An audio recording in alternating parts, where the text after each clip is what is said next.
What if I told you that right now, beneath the dust of ancient kingdoms and the ruins of forgotten empires, something is stirring, something chained before human history even began? 4 celestial beings older than Eden, judged by God himself, imprisoned in darkness beneath the Euphrates. And the countdown to their release may already be unfolding before our eyes. Tonight, we are not just exploring a prophecy. We are stepping into a mystery that has terrified scholars, shaken civilizations, and whispered through scripture for thousands of years. Why were these angels bound? What horror did they unleash? And what will happen the moment their chains finally break? These aren't legends. These aren't metaphors. According to the Bible, they are real, they are powerful, and one day they will rise again. Before we dive into this revelation, make sure you like this video, share it with someone who needs to hear the truth, and subscribe to Bible and Prophecy, where ancient secrets, end-time mysteries, and biblical revelations come alive like never before. Get ready, because once you hear what hides beneath that river, you will never look at the world the same way again. What if I told you that beneath one of the oldest rivers known to mankind, beneath waters that have witnessed kingdoms rise and fall, something has been chained for ages? And not just a thing, but beings, 4 of them, older than time as we know it. Banished, bound, and waiting. These beings are not legends whispered in imagination. They are not poetic symbols meant to teach a moral lesson. Scripture speaks of them plainly. And if Scripture is true, then their existence is as real as the ground beneath our feet. They are powerful, they are restless, and the day of their release is not a matter of if, but when. So let me ask you a question. Have you ever wondered why they were chained? Who were they before they fell from their divine heights? Why did God choose the Euphrates of all places as their prison? And what will unfold the moment the seal breaks and their chains fall away? You see, my friend, this is not just an isolated verse tucked away in the book of Revelation. This mystery is woven through ancient writings, forgotten scrolls, prophetic books, Mesopotamian history, and deep spiritual truth. And tonight we are going to uncover it bit by bit. So sit down, breathe, and open your heart. Because by the time we walk this journey together, you may never look at rivers, angels, or the story of mankind the same way again. Before we continue, if you love biblical wisdom, if you desire to understand God's mysteries, and if you want to grow your faith in these last days, make sure you like this message and subscribe to Bible and Prophecy. You are joining a family that seeks truth, light, and spiritual strength. Now let us begin. Chapter 1. The River That Remembers. There is a place older than every empire you have heard of, older than Egypt, older than Babylon, older even than the memory of human civilization. This land is called Mesopotamia, the cradle of humanity. Today, many look at the Middle East and see only news headlines, war, conflict, politics, oil. But beneath all that lies something ancient, sacred, and deeply mysterious. Through that land flows a river long and winding, a river whose name has echoed through Scripture for thousands of years, the Euphrates. This is not just a geographical landmark, it is a spiritual marker. The Euphrates is first mentioned in the Book of Genesis, described as one of the 4 rivers that flowed from Eden itself. Yes, Eden, the garden designed by God, the birthplace of humanity's story. Now pause and think about that.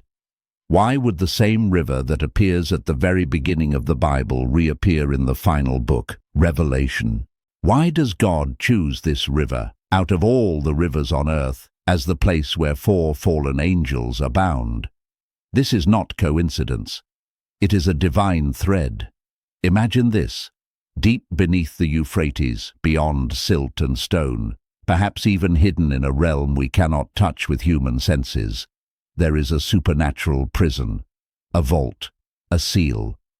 And inside it lie 4 celestial beings, not demons, not wandering spirits, but fallen angels, once glorious, once radiant, once entrusted with heavenly duties, now restrained, silent, waiting. But the question remains, why? Why this place? Why this punishment? And who placed the chains upon them? If an angel can shake nations, if a single divine being can move with the authority of heaven, if it can unleash destruction or blessing in a moment, what happens when such a being chooses wickedness, when it abandons its assignment, when it uses divine power for evil? That kind of being cannot be allowed freedom. Even hell rejects such weight. So God bound them until the hour, the day, the month, and the year appointed for their release. Revelation does not speak symbolically here. It speaks with precision. This is a countdown. Now consider something happening in our world today. The Euphrates is drying up. For the first time in modern history, the river is shrinking alarmingly because of drought, dam systems, climate conditions, and reasons scientists debate. But underneath the natural causes, there is something else. In 2022, videos emerged online showing ancient ruins, bones, and underground tunnels surfacing as water levels dropped. Locals began to whisper, maybe something buried is preparing to rise. Is this just coincidence, or is it a sign? Are we watching the first stirrings of an ancient prophecy awakening? Before we continue, reflect on this. What kind of sin, what kind of rebellion, what level of corruption would require a heavenly being to be locked away for thousands of years? And what power will they unleash when they finally step into the world again? Chapter 2. Who are the four fallen angels? Now that we know where they are, let us ask the question that grips every curious heart. Who are these four? Revelation does not give their names. It only says, "Release the four angels who are bound at the great river Euphrates." No biography, no background, just a command of release. But the Bible never stands alone. When you search Genesis, the Book of Enoch, the Dead Sea Scrolls, and even ancient Mesopotamian tablets, a picture begins to emerge. And that picture leads to a time older than Abraham, older than Moses, older than the flood, the era when angels walked among men.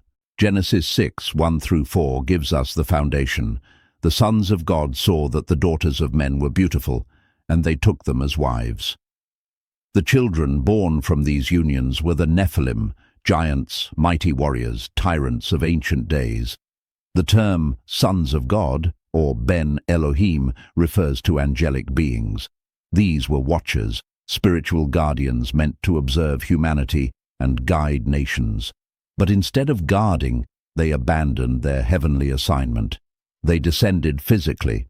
They crossed a boundary God never intended for them.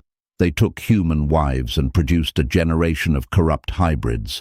The earth became filled with violence, sorcery, occult knowledge, and darkness that humanity was never meant to carry. Enoch expands the story, describing 200 watchers descending on Mount Hermon. They taught forbidden secrets, warfare, enchantments, astrology, weapon crafting. They twisted creation. They turned earth into a shadow of itself. And at their head were leaders like Samjaza and Azazel, mighty angels who used divine power for evil. God judged them. Archangels were sent to bind them, and the worst of them were chained, imprisoned beneath the earth until the day of judgment. Genesis gives us the shadows. Enoch gives us the details. Revelation gives us the final chapter. At the head of that ancient rebellion stood names like Samjaza, Azazel, and Amaros, beings once radiant with heavenly glory, now twisted by pride and desire, until their purpose became something dark and destructive. According to the Book of Enoch, their fall did not go unanswered. God issued judgment. The archangels, Michael, Uriel, Raphael, and Gabriel, were sent to confront them in a divine war. Some of the rebels were destroyed outright, but others suffered a different fate. They were chained, buried deep beneath the earth, locked inside the abyss, and sealed in total darkness until the day God appointed for their judgment. And if this sounds like myth, the New Testament confirms it. Peter says, God did not spare the angels who sinned, but cast them down to hell and delivered them into chains of darkness. 2 Peter 2:4. Jude adds, the angels who did not keep their proper domain are reserved in everlasting chains under darkness for the judgment of the great day. These are not new beings. These are the same fallen angels Revelation describes, 4 of them bound at the great river Euphrates waiting. But why 4? Scripture often uses the number 4 to symbolize worldwide judgment. The 4 winds, the 4 corners of the earth, the 4 horsemen. And Revelation 9 reveals the terrifying mission of these 4. When released, they will bring death to 1/3 of mankind. Not through war, not through politics, but through a supernatural act of judgment on a scale humanity has never witnessed. These 4 are not random prisoners. They may well be the leaders of the original rebellion, the highest-ranking watchers whose corruption poisoned the ancient world. Too dangerous to roam hell, too powerful to destroy, they were bound at the edge of Eden's ancient river. But now the Euphrates is drying up. Ruins are appearing. Locals report eerie sounds, groans, metallic echoes, tremors beneath the earth. Some dismiss it, but others whisper, the chains are weakening. Are the 4 still bound, or is the world witnessing the early signs of their release? If they were imprisoned for corrupting the earth once, and humanity is again mixing technology, forbidden knowledge, and spiritual rebellion, are we repeating the same story? Are we moving toward the same judgment? Revelation declares a moment will come when God says, release the 4 angels. A moment prepared with precision, down to the hour, the day, the month, and the year. When that moment comes, these beings will not come to teach or to warn. They will come to execute a divine decree written long before we were born.